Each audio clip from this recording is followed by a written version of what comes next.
मंत्रों का पाठ कर रहे थे और उसके द्वारा ये जो आरती डाल रहे थे, बड़ा पूर्ण कर्म हो रहा था।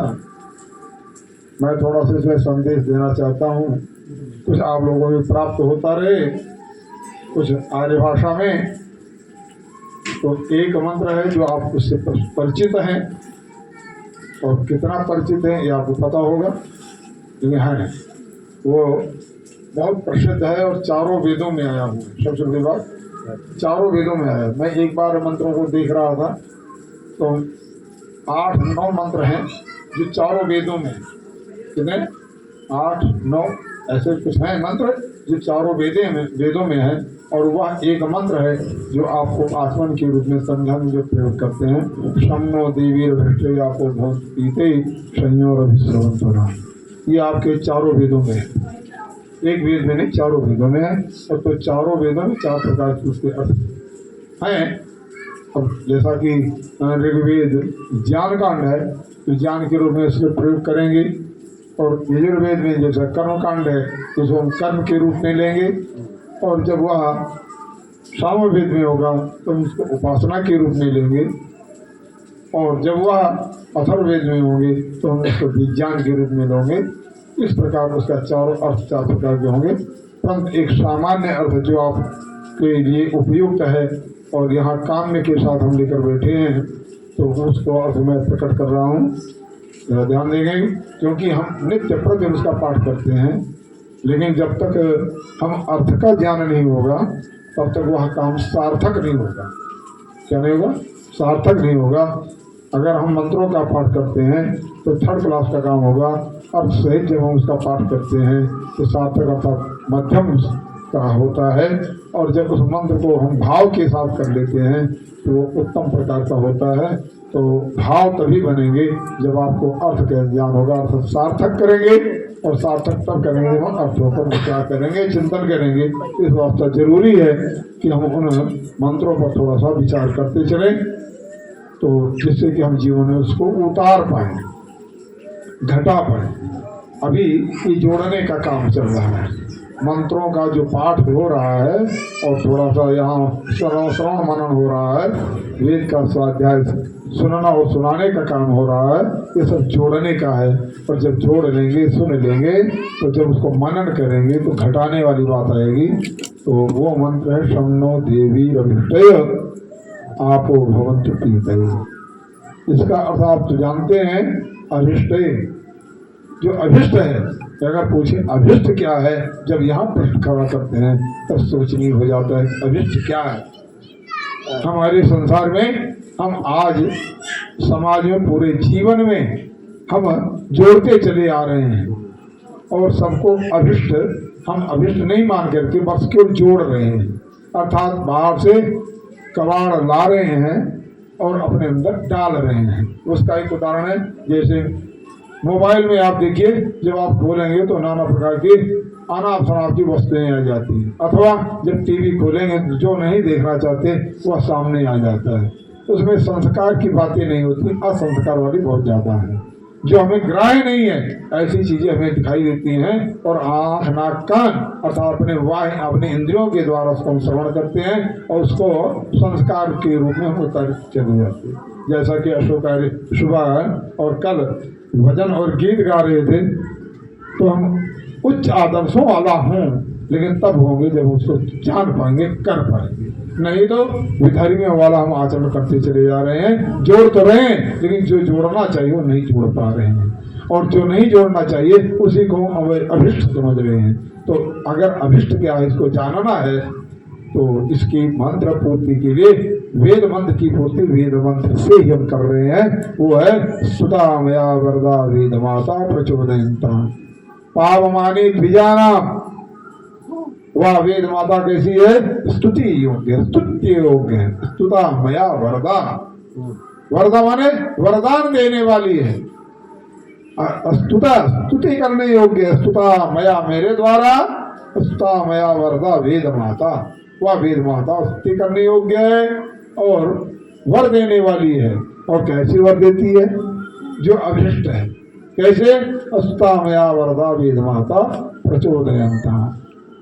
और क्या करती, पावमानी पवित्र कर देती, पावमानी द्विजाना, द्विजों को पवित्र कर देता, जो वेद को पढ़ते हैं उनको वह पवित्र कर देती, जो वेद को सुनते हैं उनको भी पवित्र कर देती है, क्योंकि जैसा आप सुनेंगे वैसा आप ग्रहण करते हैं। पावमानी द्विजाना।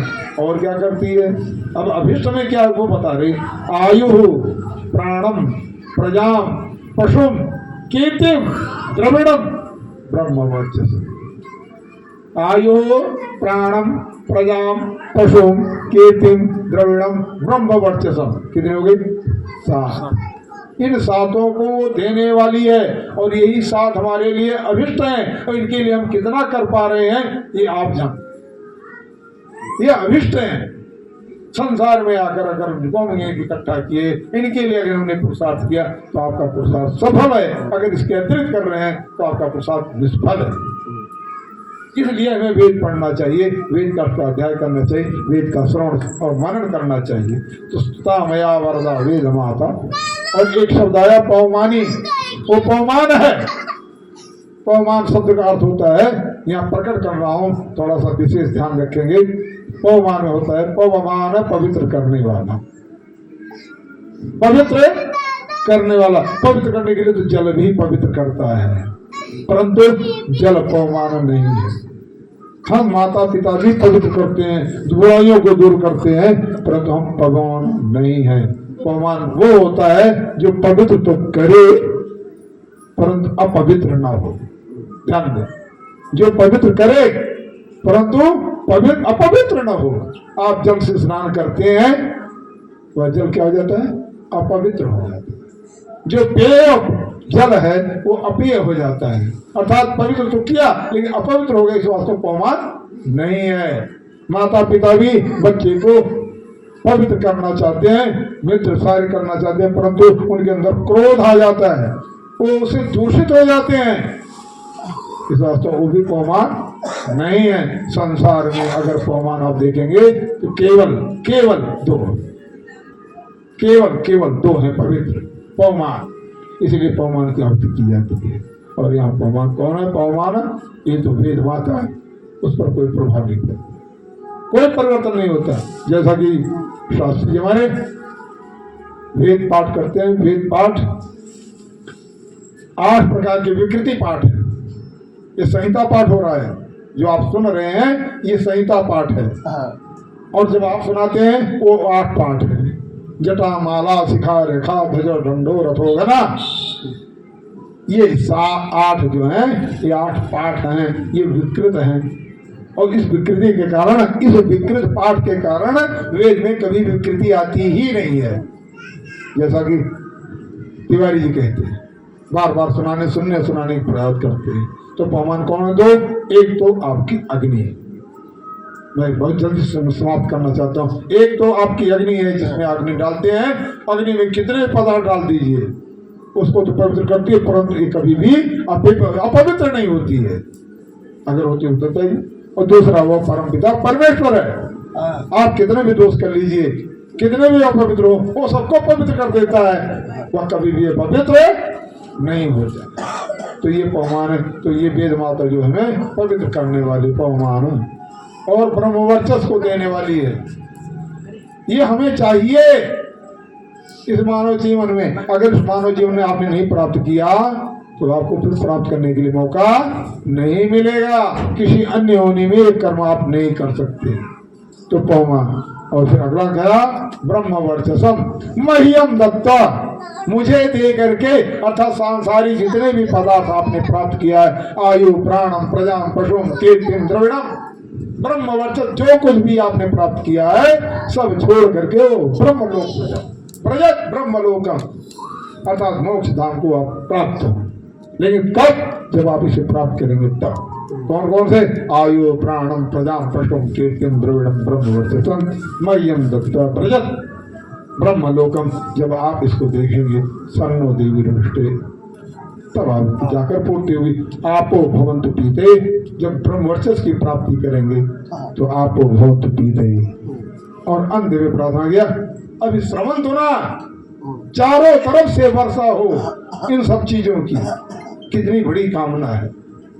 तो हमेशा हम इन मंत्रों को पाठ करते हुए हमेशा ध्यान रखें और इस प्रकार की भावना रखेंगे तो निश्चय ही आप अंदर से गदगद हो जाएंगे। जैसे मैं तिवारी जी को देखता हूँ, जब ये गाते हैं, जो भी काम करते हैं, बड़े तन्मयता के साथ करते, तन मन धन तीनों से जो भी कर्म करते मैं देखता हूँ। अगर रचना करते हैं तो वहां पर भी तन मन धन लगा करके, अभी कल देखा करो कितना तन्मयता के साथ लग रहे, तन भी लगा दिए, धन भी लगा दिए और मन तो लगा ही था। तो ऐसे अगर हम पुरुषार्थ करेंगे तब जाकर परमात्मा हमारी प्रार्थना को सुनेगा। और यदि हमारे अंदर कमी है पुरुषार्थ में तो परमात्मा भी सुनने वाला नहीं है। परमात्मा उसको कहता है जो उठना चाहता है, जो स्वयं श्रम करता है, उठना चाहता है परंतु उठना नहीं चाहता है, तो उसको कहे मुझे उठाओ, उठना न चाहे तो फिर उसको कोई उठा नहीं सकता। परमात्मा को तो ज्यादा न कहेंगे, ज्यादा समय ले लिया। अब घी सामग्री बंद करके घी की आहुति डालेंगे केवल। और अच्छा सामग्री होगी, ठीक है, जैसा शास्त्री जी करते वैसे करें जी। हो ओम त्र्यंबकं यजामहे सुगंधिं पुष्टिवर्धनम् उर्वारुकमिव बन्धनान् मृत्योर्मुक्षीयमामृतात् स्वाहा। की शक्ति रूपा है, माताएं होती हैं, जितनी सहनशीलता, जितनी विद्या सब कुछ होती है और ये सबको संभाल रही है। एक बात और कह देता हूँ, जो माताओं के अंदर सबसे ज्यादा विशेष होता है वो होता है सहन शक्ति। क्या होती है? सहन शक्ति। तो सहन शक्ति जिस परिवार में, कहते तो लोग हैं कि रहन सहन अच्छा होना चाहिए जी, क्या कहते हैं? रहन सहन अच्छा होना चाहिए, परंतु रहना अच्छा होना चाहिए। सहन वाली बात कोई करता नहीं। सहन क्या है? ये सहन शक्ति है। जिस परिवार में लोग सहने के लिए तैयार होते हैं वो सब संगठित होते हैं और वहां सुख और शांति होती है। कहाँ? जहां लोग सहनशील होते हैं, हर एक की बातों को सुनने के लिए तैयार होते हैं। जैसा कि मंत्र है बृहस्रवा, बहुत सुनने वाले होते हैं। कोई कुछ भी कहे हम सुनते रहेंगे, कुछ बोलेंगे नहीं। और ये शक्ति माताओं में विशेष करके होती है।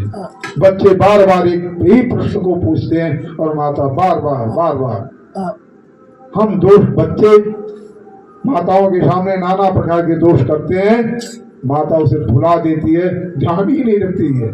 इतना सहनशील पुरुष वर्ग भी आकर के नाना प्रकार के अपने वहां जब रखता है तो माताएं उसको भी सहन कर लेती है। कितना बड़ा हृदय होता है एक। तो रहन सहन हमारा ठीक होना चाहिए। और अब यहाँ 10 बार हो गए, 10 बार हो गए, हाँ 4 बार हो गए।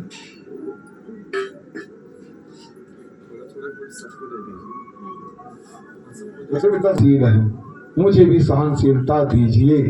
क्यों कि सहनशील ही जहाँ होंगे वहाँ सब सुख और शांति होगी।